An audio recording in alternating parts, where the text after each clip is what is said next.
ইলহাক বিল কাফেলা, সময় থাকতে সত্যবাদীদের কাফেলায় যুক্ত হয়ে যাও, সময় থাকতে সত্যবাদীদের কাফেলায় যুক্ত হয়ে যাও।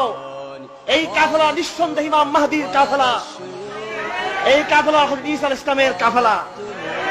আমরা বুঝি না কে সাতপন্থী, কে দেওবন্দপন্থী, কে ওয়াহাবি, কে আতাউদ্দি, এসব ধারধারি না। আমরা ধারধারি সালাফের চিন্তার চেতনার ধারধারি। আমরা ধারধারি কোরআন সুন্নাহর সহিহ মানহাজের ধারধারি। আমাদের কপালে এতাআতের ট্যাগ নাই, কপালে ওয়াহাবি ট্যাগ নাই। আমরা বুঝি না হেফাজত, বুঝি না জামাত ইসলামী, বুঝি না আমরা অন্য কিছু। আমরা বুঝি সালাফ, আমরা বুঝি সালাফ, আমরা বুঝি সালাফ। এই জন্য সময় থাকতে তোমরাও কাফেলাবদ্ধ হও, নয় ছিটকে পড়বে তোমরা, ছিটকে পড়বে তোমরা। শেষ জামানায় রাসূল বলেছেন, দুটি শিবিরে বিভক্ত হয়ে যাবে সবাই, ফুস্তাতুল ঈমান ও ফুস্তাতুন নিফাক।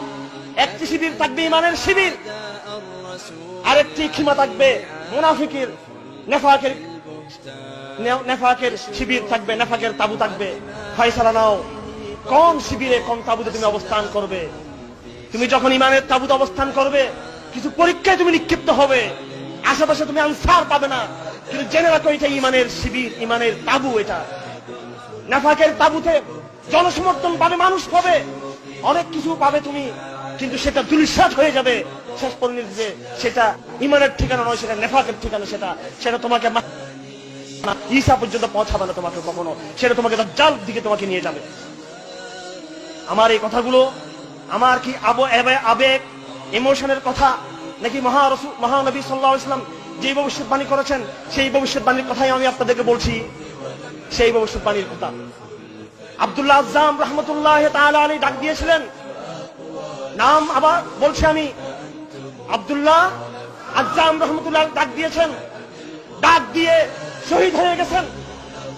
যারা সত্য কথা বলে কুতুবের মতো শাহাদাত বরণ করে নেই, আব্দুল্লাহ আজ্জামের মতো শাহাদাত বরণ করে নাই, শেখ আবু আব্দুল্লাহ রাহমাতুল্লাহর মতো শাহাদাত বরণ করে নাই, ওই আমিরুল মুমিনিনের মতো যারা সত্য কথা বলে শাহাদাত বরণ করে নাই। আব্দুল্লাহ আজ্জাম ডাক দিয়েছিলেন, আজ তোমাদেরকে সে ডাক দিচ্ছি, বলেন সবাই ইলহাক বিল কাফেলা, ইলহাক বিল কাফেলা, ইলহাক বিল কাফেলা। এসো কাফেলাবদ্ধ হই, এসো কাফেলাবদ্ধ হই, এসো কাফেলাবদ্ধ হই। আল্লাহ